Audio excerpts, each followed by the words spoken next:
సింగపూర్లో తెలంగాణ ముఖ్యమంత్రి రేవంత్ రెడ్డి 3 రోజుల పర్యటన ముగిసింది. సీఎం వెంట రాష్ట్ర ఐటీ మంత్రి డి శ్రీధర్ బాబుతో పాటు తెలంగాణ రైజింగ్ అధికారుల బృందం ఉంది. తొలి రోజు నుంచే సీఎంతో పాటు అధికారులు తమ స్పీడ్ పెంచారు. సింగపూర్ విదేశాంగ మంత్రి వివియాన్ బాలకృష్ణన్తో విస్తృత చర్చలు జరిపారు. రాష్ట్ర ప్రభుత్వం ప్రతిష్టాత్మకంగా చేపట్టిన యంగ్ ఇండియా స్కిల్స్ యూనివర్సిటీ ఏర్పాటులో ముందడుగు వేశారు.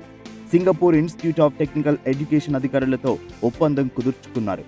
ఈ ఒప్పందం మన స్కిల్స్ యూనివర్సిటీ ఏర్పాటులో కీలకం కానుంది. సింగపూర్ పర్యావరణ శాఖ మంత్రి గ్రేస్ ఫో హైన్ గారితో సమావేశమై పట్టణాభివృద్ధి, మౌలిక సదుపాయాల కల్పన, నీటి వనరుల నిర్వహణ, నైపుణ్యాల అభివృద్ధి, క్రీడలు, సెమీకండక్టర్లు తయారీ, పర్యావరణం, స్థిరత్వ సాంకేతికత తదితర అంశాలపై విస్తృతంగా చర్చించారు. ప్రధానంగా net zero future city, Musi పునరుజ్జీవ ప్రాజెక్టు, నీటి నిర్వహణకు సంబంధించి తెలంగాణతో భాగస్వాములయ్యేందుకు తమ ప్రభుత్వం ఆలోచిస్తుందని గ్రేస్ హామీ ఇచ్చారు. నగరం మధ్య ఉన్న నదిలో బోటుపై ప్రయాణించి ఆ నది నిర్వహణ తీరును తెలుసుకున్నారు.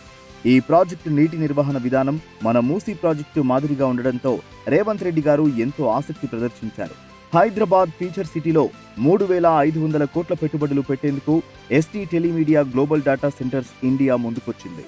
ముచ్చర్లు, మీర్జాన్పేటలో అత్యాధునిక ఏఐ ఆధారిత డేటా సెంటర్ క్యాంపస్ ను స్థాపించేందుకు సీఎం రేవంత్ రెడ్డి సమక్షంలో అవగాహన ఒప్పందం చేసుకుంది.